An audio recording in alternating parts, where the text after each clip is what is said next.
American College of Higher Education සමග චීනයේ ප්‍රමුඛතම ගුවන්සු Civil Aviation College පාඨමාලා ලංකාවේදී හා චීනයේදී හදාරන්න. Aircraft Engineering, Cabin Crew, Tourism and Travel ලියාපදිංචියට පිවිසන්න. www.americancollege.lk.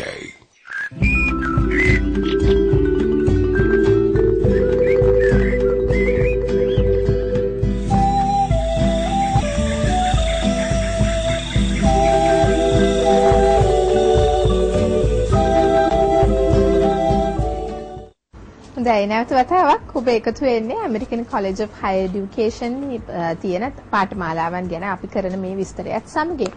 තරංග අපි පසුගිය සතිවලදී කතා කරා මේ ගිය අවුරුද්දේ O levels ලියපු නංගිල මල්ලිලා අපිත් එක්ක එකතු වෙලා ඉන්නවා. ඒ නිසා මේක හොඳ chance එකක් ඔවුන්ට ලබා දෙන කියලා. අපි පොඩ්ඩක් කිව්වොත් එහෙම කොහොමද ඔවුන් මේ ආයතනයත් සමග සම්බන්ධ වෙන්නේ සහ මේ සම්බන්ධ වීමේදී සැලකිය යුතු කරුණු මොනවාද කියලා? ඇත්තටම ශාමිලා මම කියන්නම් දැන් පහුගිය සති දෙකක විතර කාලයකට කලින් තමයි අපොස සාමාන්‍ය පෙළ විභාගය අවසන් වුණේ. දැන් විභාගයට මහන්සි වෙලා කාලයක් ගත කරලා ඉවරලා දැන් මේ දවස්වල තමයි බලන්නේ මොනවද ඉදිරියට කරන්න කියලා. සමහර සිසුන් අපොස සස්පෙලට සූදානම් වෙන අතරතුර කාලයේදී කෙටි කාලීන පාඨමාලාවක් හදාරීමට අවස්ථාව සලකා බලනවා ඇති. එහෙම නැත්නම් අපොස සාමාන්‍ය පෙළ විභාගය ඉවර වෙලා වෘත්තීය සුදුසුකමක් එහෙම නැත්නම් වොකේෂනල් ක්වොලිෆිකේෂන් එකක් ලබාගෙන රැකියාවක් සඳහා ඒ සුදුසුකමක් කර ගැනීමට බලාපොරොත්තු වෙමින් ඉන්නවා ඇති. මේ අයට මම කියන්න කැමතියි කොහොමද සුදුසු පාඨමාලාවක් තෝරාගන්නේ කියලා. මුලින්ම අපි සලකලා බලන්න ඕනේ පාඨමාලාවක් ගැන තීරණය කිරීමේදී මෙම පාඨමාලාව පවත්වාගෙන යන ආයතනයේ පිළිගැනීම නැත්නම් අපි කියනවා රෙකග්නිෂන් එක ඉන්ස්ටිටියුට් එකේ. එහෙම පිළිගැනීමක් නැති ආයතනයකින් අපි පාඨමාලාවක් හැදරුවා කියලා ඒ සාතික පත්‍රයට කිසිම වටිනාකමක් ලැබෙන්නේ නැහැ. ඒ නිසා අපි මුලින්ම සලකලා බලන්න ඕන අපි මේ මොන ආයතනයෙන්ද පාඨමාලාව හදාරන්න යන්නේ කියලා. මොකද මේ කාලය කියන දේ සෑහෙන වටිනවා නේද? ඒ නිසා අපි බලන්න ඕනේ මේ සාතික පත්‍රය ප්‍රදානය කරන්නේ කුමන ආයතන. දැන් අපි සමහර ආයතන පාඨමාලාවන් පවත්වාගෙන ගියාට සාතික පත්‍රය ප්‍රදානය කරන්නේ සමහර විට ලංකාවේ විශ්වවිද්‍යාලයක් එහෙම නැත්නම් විදේශීය විශ්වවිද්‍යාලයක් වෙන්න පුළුවන්.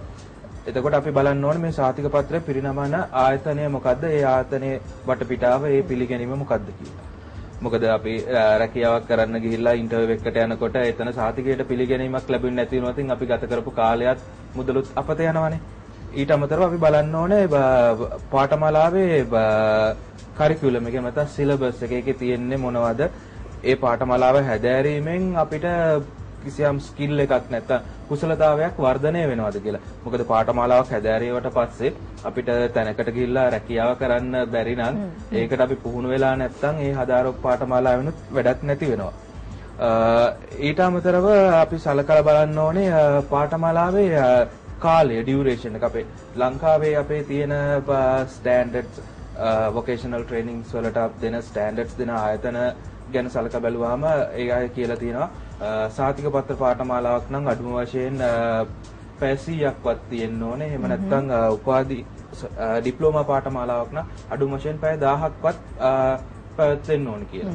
දැන් මේ වගේ ස්ටෑන්ඩඩ් එකකට නැති පාඨමාලාවක් හැදෑරීමෙන් ඇත්තටම විශේෂයෙන් විදේශගත වෙන්න බලාපොරොත්තු වෙනවා නම් එතෙන්දී සලකලා බලනවා මේක මේ ප්‍රමිතියකට අනුව පවත්වපු පාඨමාලාවක්ද කියලා. ඊට අමතරව පාඨමාලාවේ වටිනාකම ගැන අපි සලකලා බලන්න ඕන. මූල්‍යමය වටිනාකම පාඨමාලාවට යන ගාස්තුව කොපමණද කියලා. දැන් ගොඩක් ළමයි කරන දෙයක් තමයි ගොඩක් අඩු මුදලක් වැය කරලා පාඨමාලාවක් හදාරන්න බලනවා. නමුත් මේ පාඨමාලාව අවසානයේ ලැබෙන සහතිකය වටිනාකමක් නැහැ. අනිත් එක මේ පාඨමාලාව අතරතුර ළමයිගේ කුසලතාවයක් වැඩි දියුණු වෙලා නැහැ.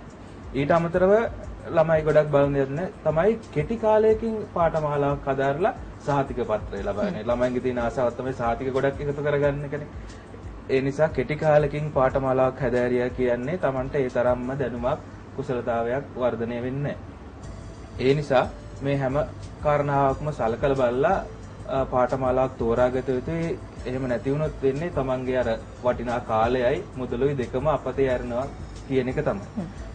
දැන් මම කැමතියි අපොස සාමාන්‍ය පෙළ හදාarලා අපොස සස් පෙළ හදාරීමට බලාපොරොත්තු වෙන සිසුන්ට American college of high education ආයතනයේ මගින් පවත්වාගෙන යන පරිගණක සහතික පත්‍ර පාඨමාලා ඒවා කෙටි කාලයකින් මොකද පැය 100ක් වගේ යන්නේ මාස 4ක් වගේ කෙටි කාලයකින් සහතික පත්‍ර පාඨමාලාවක් හදාරන්න පුළුවන් වෙනවා.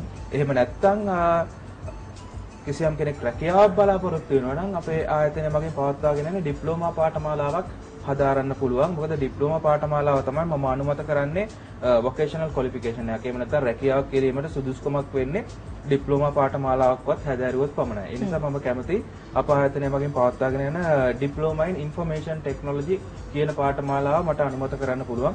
කිසියම් කෙනෙක් පරිගණක ක්ෂේත්‍රයේ රැකියාවක් ලබා ගැනීමට බලාපොරොත්තුවක් වෙනවා නම් හදාරන්න කියලා. ඔව් දැන් තරංග කියු කරුණු අතර මේ වටිනා කියන දෙයක් සඳහන් වුණා. ඒ කියන්නේ මේ අඩු මුදලක් ඔස්සේ ගිහිල්ලා අවසානයේ නියම ප්‍රතිඵලය ලබා ගත්තේ නැති වුණාම ඒ බොහෝ හරිම අපරාධයක් කියලා. දැන් එහෙම කියද්දී තරංග කෙනෙකුට හිතෙන්නට පුළුවන් ඇමරිකන් කොලෙජ් එකත් එක්ක එකතු වුණොතින් ලොකු ගාණක් ගෙවන්න වෙයි කියලා. දැන් මේ ගෙවීමේ පහසුකම් සලස්වලා දීලා තියෙනවා. අපි පොඩ්ඩක් ඒක ගැන කියමු. පාඨමාලාව එහෙම ලොකු මුදලක් වැය වෙන්නේ නැහැ.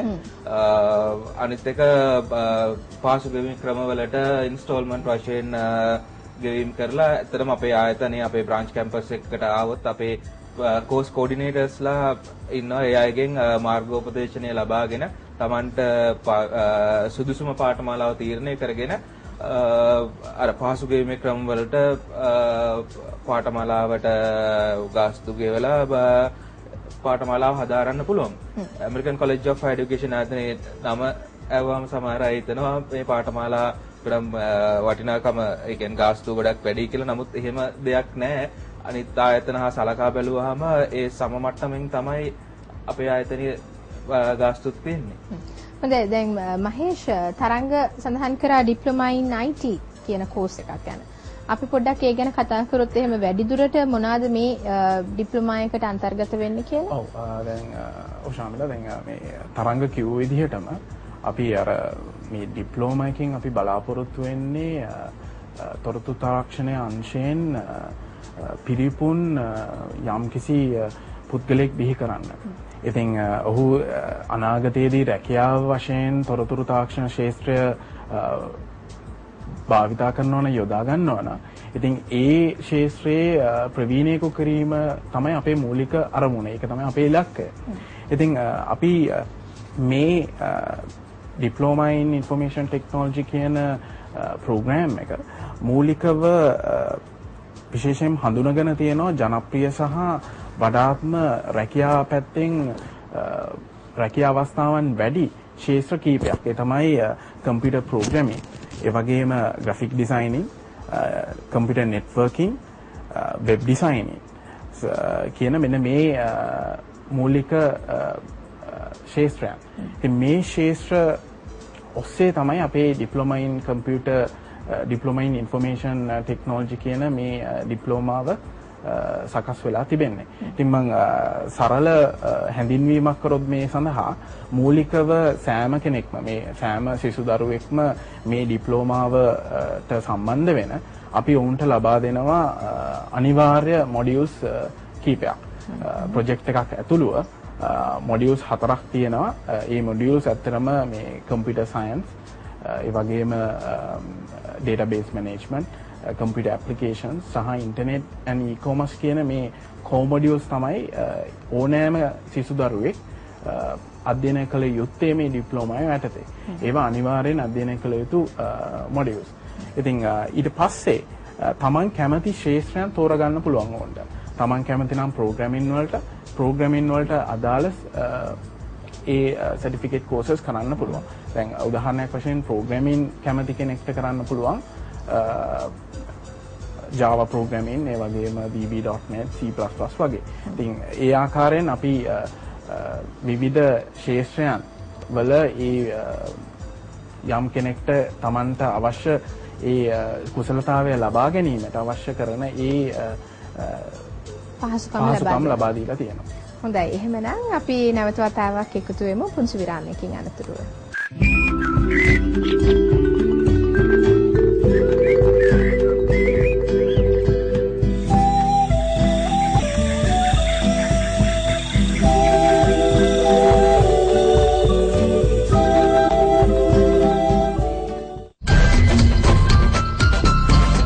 අද හොඳම දවස ප්‍රධාන අනුග්‍රහය American College of Higher Education, Dehiwala.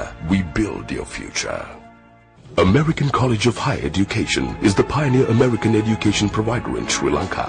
The state-of-the-art, well-equipped campuses in 6 locations with a lecture panel of qualified and experienced personnel ensure a world-class education within a complete university atmosphere. Select from a range of courses at certificate, diploma and undergraduate levels in different fields of studies. The pathway to your overseas education. American College of Higher Education, Dehiwala. We build your future.